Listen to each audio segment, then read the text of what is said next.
Hey, what's going on, everybody? I'm down here in Southwest Florida. It's one of the fastest growing roofing companies that there is.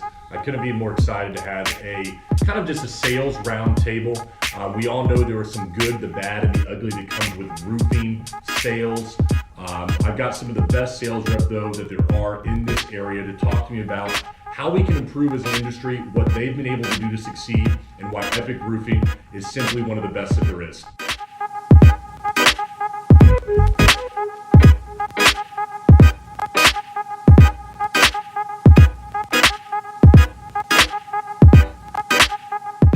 All right, everybody. So, like I said, I've got some of the best sales reps you're ever going to find in the industry right here. Talk a little bit about sales.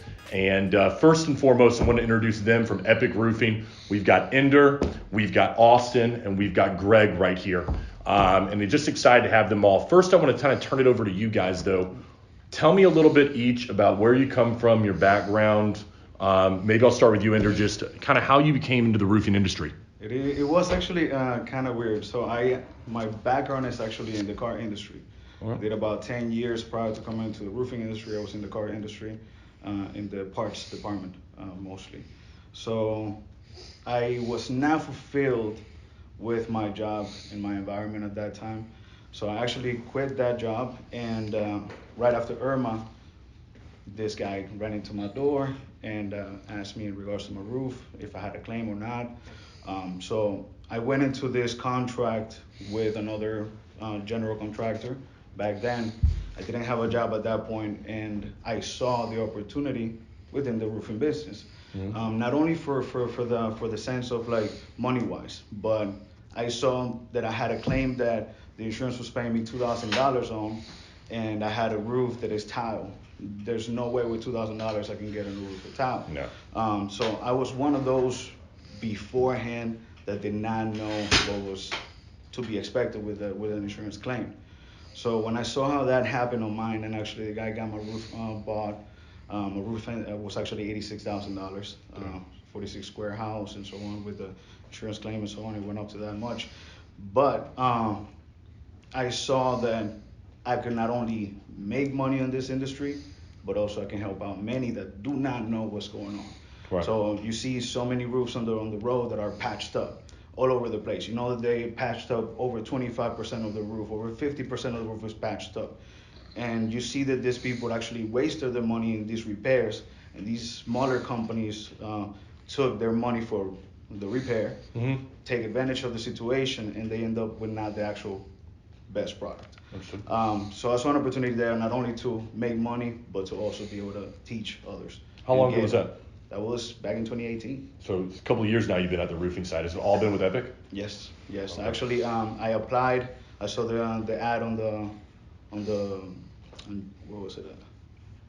Indeed jobs. Yes. And I applied. I called them. They gave me the opportunity. I told them, they asked me, so what drives you into this? Like without a background on it. Just simply the fact that I worked in an industry that I had to always oversell things that were not needed. And that to me, that did not make any sense. So in this industry, I'm able to actually give something back to the homeowner essentially. It's actually kind of like a win-win situation. Sure. You put it, they win, they get a new roof for the deductible price. We get business, we get our commissions and so on. So it is a win-win situation a lot of times. And a lot of the times it's also about educating the homeowners because a lot of the homeowners don't know what they actually have. They have no clue as to what they have at their fingertips. And we'll definitely get into that. But I appreciate it. Let's turn it over to Austin. Tell me a little bit about how you got involved, how you came to Epic. So I'm 21 years old. I started this, actually, I had no background whatsoever. I was just a high school kid. I turned 18 years old. I lost my other job, and I'm just a born hustler. I just always hustled money no matter what it was. I always was hustling something. So I couldn't go long without a job. So my buddy was in sales. He was doing canvassing. So he hooked me up with the job. I joined him. To start out canvassing, just knocking doors, just straight grinding. I started to enjoy it. I was actually turning out to be really good at it. Went from doing it in St. Louis, doing it all over, kind of Missouri. Then we went over to Illinois. Then this largest hailstorm of 25 years hit Colorado Springs. So the company I worked for ended up being a storm chasing company. We chased that storm. That was amazing. Working that cat storm was huge. I mean, they had 4-inch hail, June, July, and August. It was insane to work. I mean, knocking doors it was fun. Getting insurance companies to pay for the roofs was just so much fun. Ended up coming over to Orlando. Started doing it in Orlando. Ended up leaving the company because just the way I was treated and just not getting paid. Ended up leaving the company, but before I left, I just threw out my resume, everything about me, to about 20 different roofing companies in the whole entire state of Florida, and Epic was the only one that reached out to me. They decided to give me an opportunity with, me and my young age. I was only 19 years old at the time. They gave me an opportunity with me and my young age, even though I had the experience. I've already, signed up over 250 claims at the point in time. They decided to give me the, matter of the doubt that I had the experience and the knowledge of what I was doing. They brought me down here. I literally went to Missouri. I bought myself a truck, came down here with $500 to my name. I literally had no plan besides to live in my truck and just grind. And I was just gonna, it was a matter of, it was all or nothing. I had nothing to lose but everything to gain. And last minute, I found this extended stay to stay in, so it cost me $500. So I came down here, no money, living in an extended stay. It was just me, my truck, and a ladder. And I went out there, started grinding my ass off, just making money. And I went from, living in an extended stay to living in an Airbnb to living in a townhouse to where I just freshly built myself a $400,000 home from the ground up. Congratulations, man. In pretty much a year's time is how long I've worked at Epic. And that's kind of my backstory. I got myself an adjuster's license, a Hague certification, so that way, I know I have a young age, and I got people that are older than me in this industry, and I kind of felt the need that I need those certifications, something to stand on to show that I'm not this young kid that's ignorant or anything like that. I know what I'm talking about. I'm licensed, I'm certified, and that's practically it. Let me ask you a question, because I know there's going to be some contractors out there, young men watching this. They don't have the college degree. Maybe they don't feel like they have the formal education. All right, you're a self-made individual who's been able to go out there and do it. Can you give somebody some advice who maybe is feeling like, hey, I may not be good enough, I may not be smart enough, whatever, because I don't have that educational background? What got you through that to rise above that? Honestly, I put a smile on my face and I just went door to door and I just started talking to people. At the end of the day, it's a numbers game. Sooner or later, you're going to come across at least one person throughout the day. You knock enough doors, you're going to come across one person that's going to be like, yeah, I'll give you the opportunity to see if you can get my insurance to pay for the roof. Or, yeah, you know what, actually, I've been looking for a roof, I'll pay for a roof. It's just a numbers game. You get out there, you grind from 9 a.m. to 6 p.m. at night. You got to treat it like an actual job, man. Even though you might be commission only or something like that, you got to treat it like you're getting paid from 9 to 5. You're getting paid salary, you're getting paid hourly. Just got to go out there and start just knocking doors and banging it out. Once you get that one person, start building a good reputation with them, create a good relationship with them, and be like, hey, do you have any neighbors that you're friends with or anything like that? Then just get the foot in the door with their neighbors and start building, or pour in the neighborhood and start getting referrals, and then next thing you know, you busted the door wide open. You start building confidence once you get the first 3 or 4 contracts rolling through, and the next thing you know, it's just everything after that is just like Niagara Falls. You just open up the floodgates, and you just got to keep going at it. You can't give up. Once you get like 5 contracts, you can't be satisfied. No matter how many contracts you get at the end of the day, you cannot be satisfied. You got to just keep grinding. You got to keep going. You can't say this is not enough. There's no enough. You got to keep going, because that's the best thing about this industry. You can make as much as you want to make, or you can make as little as you want to make, and that's what I absolutely love about it. I'm not controlled. I'm not set to a $75,000 a year salary or $50,000 a year sitting at an office desk or anything like that. I get to go out there. I get to meet cool people. I get to meet weird people. Some dicks, to be quite honest with you. But at the end of the day, it's fun. It's absolutely fun. As long as you have the hustle, you have the mentality, you have the grind, and you work, you're going to make great money in this industry for a fact. I like that. I want to come back to your perspective, because I think you've got a great one right there. But Greg, let's talk about you, man. Where do you come from? How'd you get involved with Epic? My name's Greg. I did some construction work when I was younger. Got engineering, petrochemical, material handling. Worked my way up as a project manager. I learned that I liked working for small companies and smaller, medium-sized projects. Concept to completion, I'd go out and work with the homeowner or the business owner. What's the problem? What's the bottleneck? Where can we make improvements? Where's the best place to put the money? And on upgrades and go back, design it, help find the fabricators, work with the crews on installation, and turn the keys over to the customer, so to speak. Got into, and then I became a paramedic firefighter. It's either in your blood to help people or it's not. Yeah. And moved down here from Missouri, and actually just randomly bumped into somebody that worked for Epic. We got to talking, one thing led to another. They put me in touch with the manager. We sat down, and here I am. With your history of doing stuff, kind of the beginning of the build to the end, do you think that helps you right now when you're going out there to talk to a homeowner to actually be able to look at that roof and know more than just your average sales guy out there in the field who maybe went through 2 days of training on a PowerPoint and they throw them out there? Do you find that helps you when you're out there with a homeowner? Yeah, if somebody throws out, I remember the first time somebody said something about a 3-nail wind mitigation report or something. I have some familiarity with, I don't know very much, know a little bit about everything, but that didn't really come out right. But anyway, yeah, if you know some kind of bits and pieces, you can engage with them. And if you don't know the answer, you can go find the answer with them. And the whole helping. The biggest key here with Epic that I really thrive on is the fact that we're helping people. You guys have mentioned some of the confusion. The insurance claims are confusing. I kind of joke that that's what the insurance company wants. They want it that way. I agree.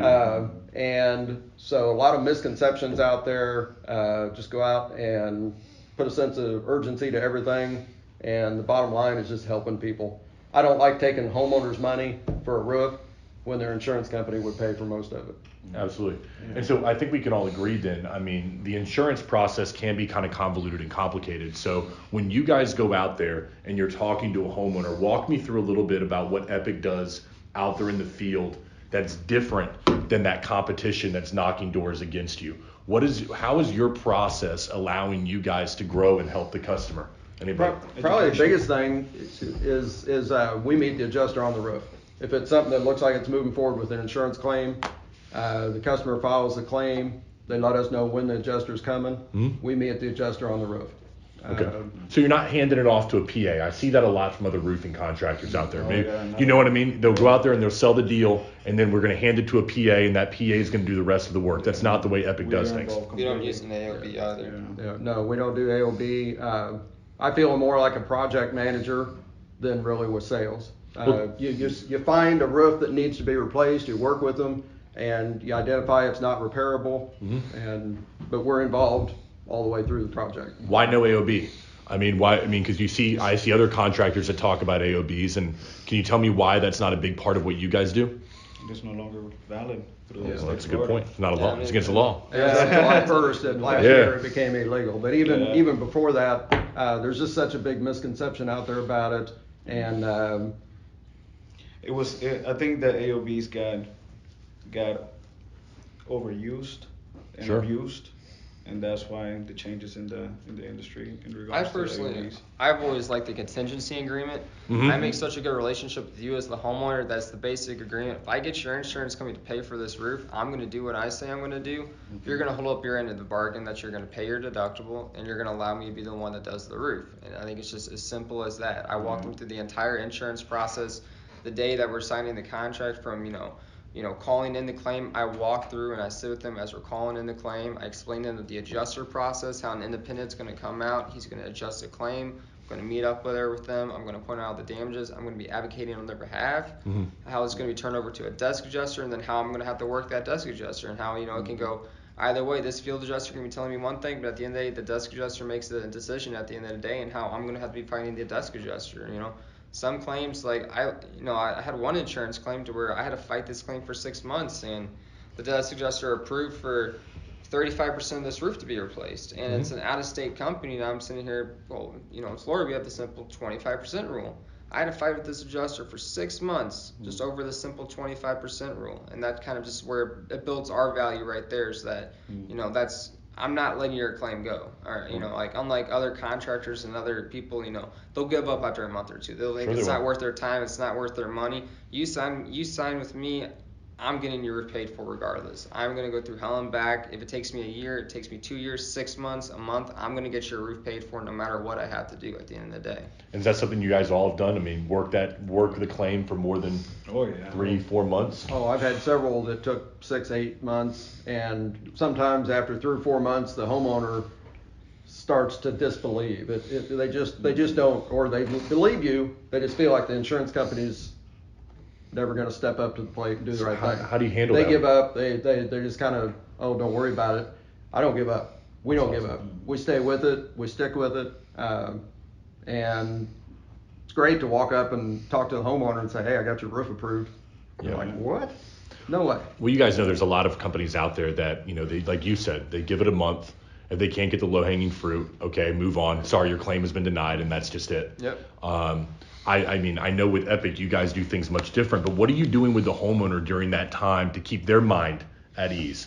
Because like you said, if it's been 6 months, they're starting to get very restless. They can get upset. They can feel like they've maybe gotten the wool pulled over their eyes in some way. Are you guys doing anything that can help reassure that customer that you've got their back during that period of time? Call them Also, weekly, yeah, explain some of the constant fact that communication. explain some of Clarity. the fact that their claim is still under review. I'll copy them on the emails that I'm emailing back and forth Okay. with the desk adjusters. So it's like I'm not bullshitting you. You see me copying in the email. I'm going back and forth as adjuster. You see what he's saying. You see the fight he's putting up with me. I won't do it with all of my emails, but some of them just so they see like, okay, There's that he's movement, actually yeah. really working on my claim. He didn't just set this to the side and now nobody's paying attention to me or my claim.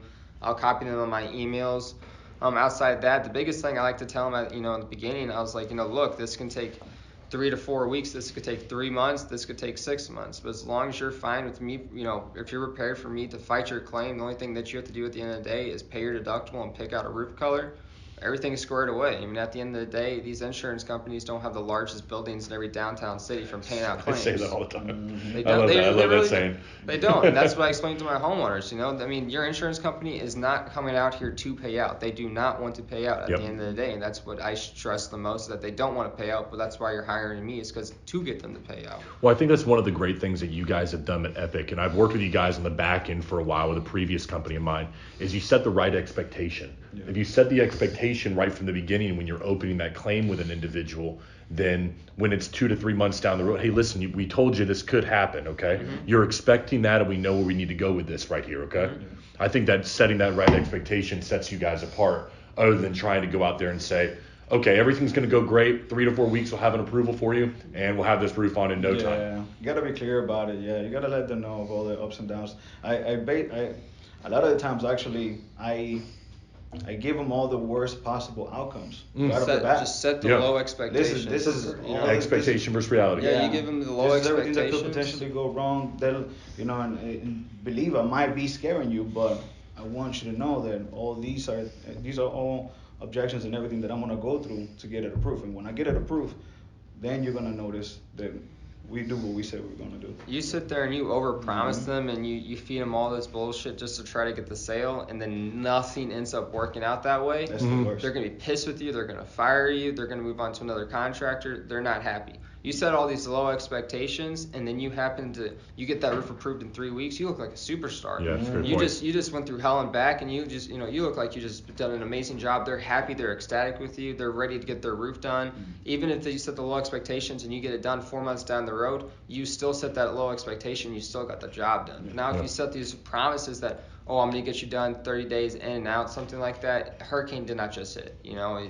It's not that fast. When a hurricane hits, you're gonna have that 30-day turnaround on the insurance claims. But right now, you're not gonna have that turnaround. You're gonna have those 4 to 6 month long fights. So if you don't set those expectations right off the bat, then you're setting yourself up for failure, and you're gonna be losing deals left and right, and it's gonna be a domino effect. At that point, you lose respect from the Yeah. homeowners and everything. That's how you know. So tell me about this. You guys are out there knocking doors. You got other companies that are competing against you in the area.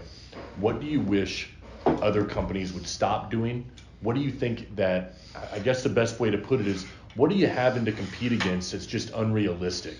Because I think one of the worst things when I used to sell is I'd have to come behind somebody who just flat out was not telling the truth.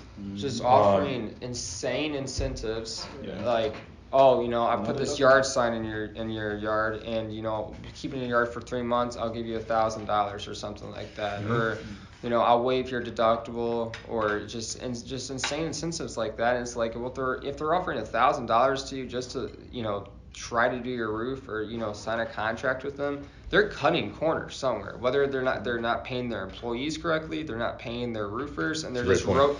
they're rotating roofers. They don't pay one round of roofers for the first 6 months, rotate to another. Because I worked for a company that did that. They just they rotate roofers. They don't care. They won't pay them. Rotate to the next group of them. Like a mill. Yeah. It's just one in, one out. And it's just a rotating door. And honestly, and it's like that with the employees. So it's like they're cutting corners somewhere. So if it sounds too good to be true, don't go with it. Like and I see him still going with this. Like, oh, this sounds amazing. And this and that. It's like, it's a roof. It's your top 3 investment. It's protecting your family. It's protecting your car. It's protecting your home. And if you're gonna go cheap, you're gonna get a cheap quality work out of that. And at the end of the day, when it comes to 6 months down the road and your roof's leaking and starting to damage your carpet, your tile, your walls, or your garage caves in and crashes down in your brand new Corvette, they're not coming back to pay for all that. You're going after your insurance company now, and now you're looking at a large deductible, and now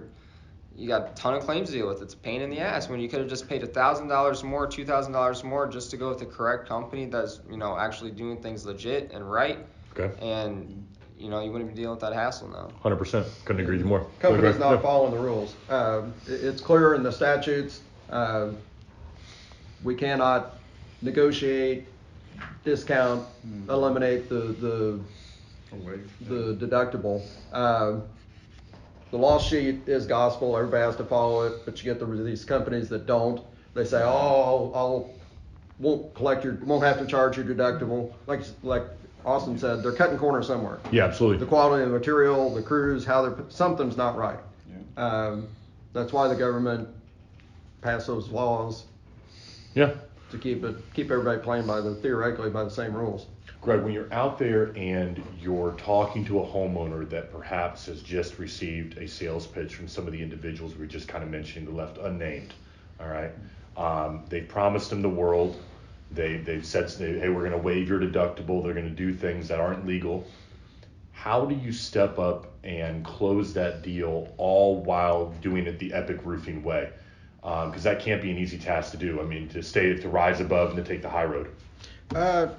Yeah, when I run into something like that, I try and avoid standing there bad mouthing the competition. That just probably doesn't go over well with some people. But I try and stick to the facts, point out what they might have been promised that is contrary to the laws. The way the claim process works. If they're cutting corners on the deductible, point out to them they're cutting corners somewhere, and really just break it down to what it is that they were promised that I disagree with, and explain it, and just be open and honest, and really I try and direct it more towards not about what they promised or what they can't do, about what we promise, what we do. I try and bring it right back to the way Epic works, to our ethics, what we can do for them. I like that. What about you guys? I mean, you when you're out there and you're knocking doors and you see somebody, you come across somebody who's been promised the world, how do you sell that roof all while staying within the guidelines of Epic Roofing? Kind of depends on what they're sold on. I mean, if they're sold on getting deductible waived, that's explained that, I'm sorry, but that's just simple insurance fraud. That's something I can't do. If they're willing to waive your deductible, and they're going down that kind of a legal path, what other illegal things are they going to be doing? Are they stealing material and throwing that up on your roof? You want stolen material thrown up on your roof? Are they not paying for that material, and you're going to have a lien on your home because they didn't pay for the material they're not putting on your home? I mean, it's you got a list of issues that you could go through. I mean, are they not paying the crew? Just things like that. Things I was stating earlier. They're cutting corners somewhere, and it's going to be an issue that's going to fall into you at the end of the day. You don't want to deal with that. I mean, paying $2,500, paying $1,000 on the deductible for a roof that more than likely, a lot of the jobs I work on, they're $20K plus. So the fact that you're paying $1,000 on a $20,000 roof, you can't complain. Get a brand new I'm roof sorry without that somebody came by and said you can get a roof for free, but at the end of the day, no matter what, nothing in this country is for free. You know, no matter what. If they say something's for free, there's always something behind it. The minute you sign that contract with them, I worked for a company that would say we waive deductibles and do things like that. Then after everything's done, the roof's on, they got their checks from the insurance company, they come back, hey, time to collect that deductible. And it's like, what do you mean? So you can waive my deductible. I'm sorry, it says in the fine print that you actually pay your deductible. I just told you that. But now we're here collecting your deductible. At the end of the day, there's always going to be a catch. You might as well go with the company that has the reviews, that has the name, that has the brand, that is actually doing things the right way. And it's being straight up honest. Especially with an insurance claim. Insurance fraud is not something that you want to dig into. That's not something that you want to deal with. You rather, you know, there's illegal things you can do, but insurance fraud is not one thing that you want to do. There's literally every company has their own, what you want to call it, kind of blanking on the name. Not ethics. Every insurance company has more of their own actual force, a team force or whatever, that actually looks into every claim to make sure there wasn't any fraud committed. They dig into every claim that was filed and every claim that was settled at the end of the day. So, you know, it's gonna come and catch up to you at the end of the day. So Ender, tell me this then. What is an Epic Roofing? What does Epic Roofing represent? If you maybe a couple words between you and the competition, if somebody's choosing between, you know, ABC Roofing and Epic, what do they need to know about you and the way that you do business that makes you different from everybody? We are, aside from quality, we're honest to our homeowners. So they can expect clarity, transparency out of our processes. Everything is, as we've been saying, everything is basically put on there for them to see the whole process, to be included in everything. So what we offer, aside from other companies, is clarity. Is comfort to the homeowners to know that they're working with somebody that actually has their best interest in mind. You know, it's not just looking to where can I make a profit on this roof. It's more so as to, well, how can we make this claim work in your best benefit? You know. What do you see with workmanship with you guys? Because, you know, sales is only part of the process. There's also production. Is that something that you guys take seriously when it comes to actually the production of the roof itself? Oh, for sure. I mean, we have some of the best crews. I mean, every homeowner that I roof has just praised our crews. The fact that they are able to get the roof torn off in a matter of 2 or 3 hours, they get everything dried in, how fast that they're able to shingle the roof, how hard they work, how good of a job, and how much they go out of their way to make sure there's not trash, debris left in your yard. At the end of the day, no matter what you do, you will have a couple nails left in your yard. That's just a given. You got thousands of nails going in and out of your roof. Yeah. It's a given you're going to have a couple nails left in your roof. But the fact that we can clean up 98% of what's left over and how hard the crew does to make sure they do that, it's just, you know, they go up and beyond to make sure that the homeowner's taken care of just like we do. Just the customer service that our crew provides, that we provide, the company provides, is up and beyond than any company I personally have ever heard of. And I've gotten that review from many homeowners. So Greg, you've been able to see building from the ground, from like the foundation up. What do you think it is about the crews then with Epic that separates them from the competition? Obviously they're putting in the work, but they've got to have, whether it be knowledge, experience. In your opinion, what do you think separates them from the rest? Well, first of all, we've always got a supervisor on site.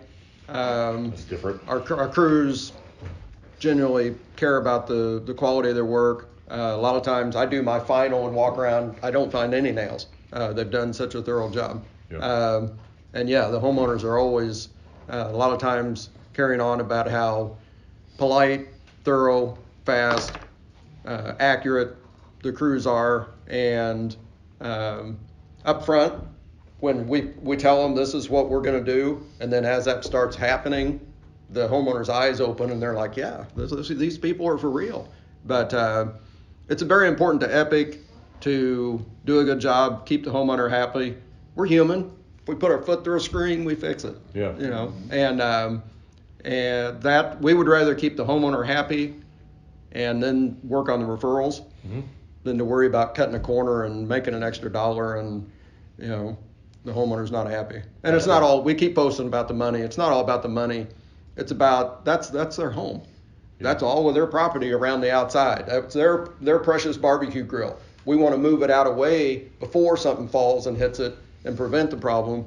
And That's the another thing I'd homeowners like see to that. touch They on, appreciate but it. We as a company, especially our owners, do a very good job of this. But we damage something, I mean, unless it's something extreme that like is literally listed in like, the contract that, should have been taken care of prior to the day of install. We break a screen, we break a flower plane or something like that. We go out of the way to make sure that we take care of, we get that replaced or something like that. So that way you're happy at the end of the day. We're not too worried. We're not going to be greedy or anything like that. We're going to get that taken care of. But there's an issue wrong with the roof. You're not going to be pulling teeth and nail to try to get us back out to fix that roof, or if a leak came in a month after it's installed. Yep. We're there day of. If not the minute that it's leaking, you call me and it's leaking. Unless it's a heavy rainfall, we're there 3 hours later because it's Florida. I mean, the rain goes away, probably like in an hour or two. So once the rain goes away, we have our repair crew there already taking care of it day of. You call me, if not the following day. So we're there taking care of that stuff on the spot. You're not pulling teeth and nail to try to get us out there or anything like that. Yeah. But back to our crews though, I mean, our crews have about like 15 years of experience alone. Our crew leaders, I mean, I've known them pretty well for a while. My fiance actually, our crews now were her original crew back in Missouri. So, Interesting. and the reason why they left that company was because it was a revolving door company. They weren't paying the crews, Yep. so they split out. They came down here and they started working for Epic. But the crews, I mean, the experience that they have in actually doing roofs across the entire country, they got plenty of, like, about 15 years of experience in total. And now when it comes to the codes and actually building the roofs to how we want it, that's why we have the superintendents on the job. So that way, because the superintendents know the codes and know how we as Epic want our quality of a roof to be done. Yeah, there's two things that stand out to me in my time of working with Epic. Is number one, I think you talk about the mill of a company that somebody will come in there, they'll work for 3 months, and then they'll fire them before the commissions ever have a chance to start coming in. Correct. And that way, and they just roll it through like that. Exactly. One of the things I've always told a homeowner to do is, if you're going to look at the ratings of a company, you're going to go to the Google reviews. You need to look at what past employees are saying about that company. Something like Glassdoor. Go on Glassdoor. Yes. And see what other people are saying. I'm not going to name a company, but No, me neither. I've looked at other past companies that I've heard bad things about. I've seen their past employees post that kind of stuff, and it's just like you said. I worked there for about 4 months, and right when it came to them paying my commissions, I got fired. Yep. Didn't see a dime of my commissions or anything like that. Another thing that I always suggest to homeowners is that when you have all these companies come by, don't look at their good reviews, look at their bad reviews. Because that bad review is going to actually speak for itself compared to those good reviews. Because a lot of these companies, the company I work for, they use friends and families just to put 5-star reviews up there, and employees, people they don't even do roof for, but they put it just to, kind of, what you want to call it, compensate for those 1 stars. And then, when you have when you're looking at Google and half the bar is 1 stars and a full bar is 5 stars, that half a bar 1 stars are the actual reviews, and the 5 stars, 90% of them are not legitimate reviews. So I always suggest go through and weed out the bad reviews, see what people are saying, and if it sounds like the experience that you're going through right now, that's a red flag, and you should immediately fire that contractor and move on to someone that actually is reliable in your area. Svinder, I want to ask you a question that along those same lines. What should a homeowner be asking a contractor that comes to their door? Are there questions they should be asking more that they're not asking, or do you see any questions that they are asking enough? What would you advise a homeowner when they have that person come to their door? I think primarily is not what to ask, a random stranger that knocks on your door. Okay. I would say more if you are already with that mentality that there is something wrong with my roof, I need to have it taken care of, and you start calling companies and so on. I think that the first thing that a homeowner should do is actually do a little bit of background check as to not the company itself, but what is a roof, what is a quality roof, what is underlayment. Have a little bit of background knowledge, because if anybody can come and knock on your door and paint unicorns for you, if you do not know how to differentiate a unicorn from a horse with something on their like a hat on their head, yeah. You're not gonna be able to differentiate. So any questions are obsolete if they don't know what to compare it to.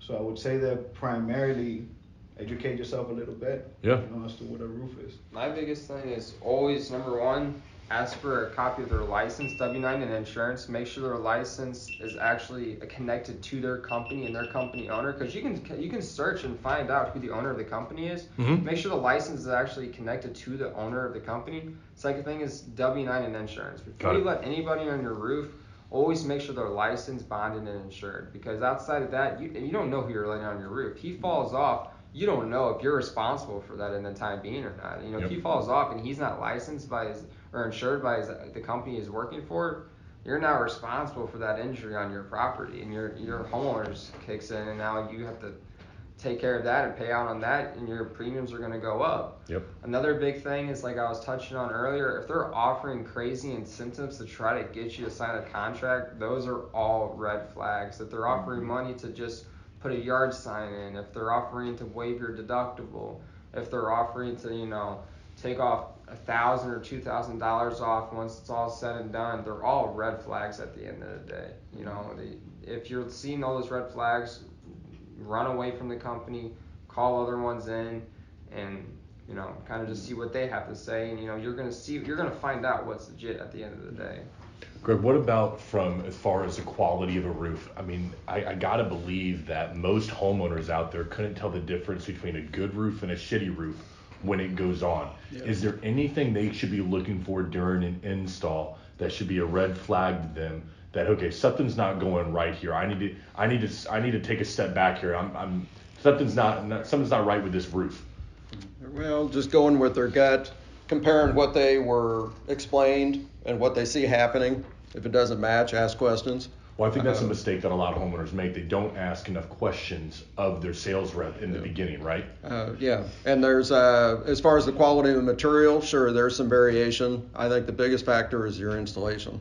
Okay. I actually see more roofs that die at a young age because of poor installation. What kind of stuff do you see out there when it comes to installation that they're doing incorrectly? Is there a common problem that you see among roofers in this area? Poor quality material, Yep. Cheap unknown. positioning, dimensionally not following nails that don't strike the nail strip. Yeah. Is big. Anything where not bowl tarring where they're supposed to, anything that gives that wind an opportunity to get started, then your roof is done. So I would say this. I mean, correct me if I'm wrong. I think it's a smart idea for if you're a homeowner to put those things out there right away. If you do your research, like you say, and you know a little bit about a roof going into it, to say, hey, this is what my expectation is. I expect quality materials. Mr. and Ms. Roofer, are you going to give me those quality materials, or are you not? What materials are you going to be using? How many people actually ask what materials are going to be used? Not nearly enough, in my opinion. They just want to know the shingle color, and 50%. that's not nearly enough, I would say. You know what I mean? And Talking sometimes about a third of your house. I mean, shouldn't you want to know what's going to be on there? Let me feel it. Let me see it. Yeah. And no one asked that question. And we're or not from- no one, but half. You know what I mean? Yeah. Very seldomly. we're down here in Florida. A lot of people aren't from Florida. They're from up north. It's a very different climate. It's a very different world. Good point, 'cause, yeah, especially down here. It doesn't snow. We don't have to rate, work for snow loads down here. They don't have to look at the brutal sun and the wind loads up north. So I've had people that were from up north. They had their heart set on a certain type of shingle, Yep. certain type of material, certain type of, and you have to work with them and educate them that that's not really a good idea down here. And there's a lot of misconceptions. Sometimes somebody wants a certain particular brand because historically that's what they had used. Maybe that's not really the best brand anymore. Or like I say, for a different environment, you need different material. So it's all about education and a lot of misconceptions on the insurance process and the roofing process. Just working with them. So when you guys are out there, you make a good point, because we're down here in the Naples, Fort Myers, Cape Coral area, all right, where you guys work. That kind of leads me into, there was a while there during 2017 and on where there were some big name storms that rolled through here. If somebody's watching this in the Midwest, maybe they've gone through a big hailstorm up there. A lot of hail out there in Colorado. They're known for that, but they've had a slow season. They had a terrible season for hail out in Colorado. So not a lot of new roofs were needed because of that. How have you guys been able to transition so well from storm chasing like an Irma into, every day just doing what you do? I guess the reason I ask that is because there are definitely roofing contractors in Jacksonville, in South Carolina. They don't have a named storm going right now. So what have you guys been able to do on the ground that's continued to allow you to grow? Biggest Smaller. difference is whenever you have something like, like when I said like work in Colorado, I worked the largest hailstorm in 25 years. When it comes to something like Irma, you're working a cat storm. Mm-hmm. It creates that urgency for the homeowners. That's the biggest thing. It creates the urgency where you have these homeowners like, all my shit's damaged in my backyard. My roof has to be damaged. I see my neighbor's roof missing half their roof. You see, roofers out there immediately day of, just doing quick repairs or patches that real quick just to patch up leaks and things like that. So you have the urgency going through every homeowner's head like, okay, I need to get my roof looked at. I need to get this done. Once you go years down the road, that urgency is gone. So now what you have to do is you have to create that urgency. I like that. That's the biggest thing. You have to create that urgency that they still need to get their roof done, that there's still windstorms coming through. You still have the matter of the fact that you have an 18-year-old roof and you don't want to go through the next hurricane with an 18-year-old roof, because at that point, your roof's so brittle, there's nails popping out, you're doomed for leaks. You get a new roof, at this point, you're protecting your home from at least, I can't guarantee that you're not going to get a leak. I can't guarantee something like Hurricane Dorian, if that thing came through on this side of the coast, your home's going to leak 100%. I mean, it's going to be flooded, it's going to be leaking, but I can at least guarantee that, you get a Cat 2, Cat 3 coming through, your roof is going to hold up to the point to where you're not going to have further damages inside your home, to where if you have a 20-year-old roof, 18-year-old roof, you're screwed. You're honestly screwed. And I've seen a lot of these tile roofs to where they're not even fastened down anymore, whether it be You lift them right the up, yeah. foam or whether it be just fasteners. Nothing's fastened down. Everything you just pull up with a pinky. And it's like at that point you get a Cat 4 or Cat 5 coming through. Those tiles are flying off. They're going everywhere inside your neighborhood. They're going to be damaging your neighbors' homes. They're going to be damaging your home. I mean, that you got to create that sense of urgency inside the homeowner that